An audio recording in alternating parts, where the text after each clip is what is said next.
setelah KPU menerima LADK, laporan anggaran dana kampanye dari 4 pasangan calon, Bawaslu Muara Enim akan melakukan pengawasan melekat terkait LADK masing-masing pasangan calon.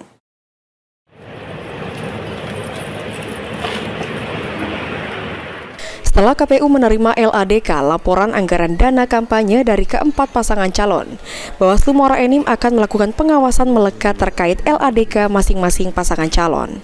Ketua Bawaslu Muara Enim Zainuddin mengatakan, LADK bukan cuma merupakan syarat untuk menjalani kampanye bagi semua pasangan calon, namun LADK merupakan syarat bagi pasangan calon untuk menaati ketentuan dana kampanye.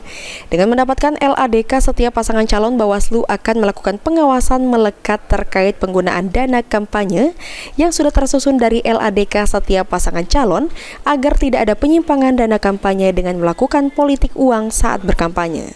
Pengawasan LADK ini kadang juga tidak sesuai dengan yang dilaporkan, maka itu kita melaksanakan pengawasan melekat pada kawan-kawan yang melakukan pengawasan untuk menuangkan seluruh hasil pengawasan terkait dana kampanye di dalam Form A.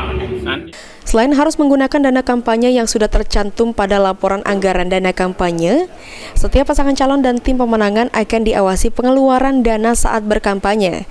Dengan pengawasan ini bisa meminimalisir adanya indikasi menggunakan politik uang pada saat menghadapi masyarakat saat berkampanye. Mardiansyah, PAL TV.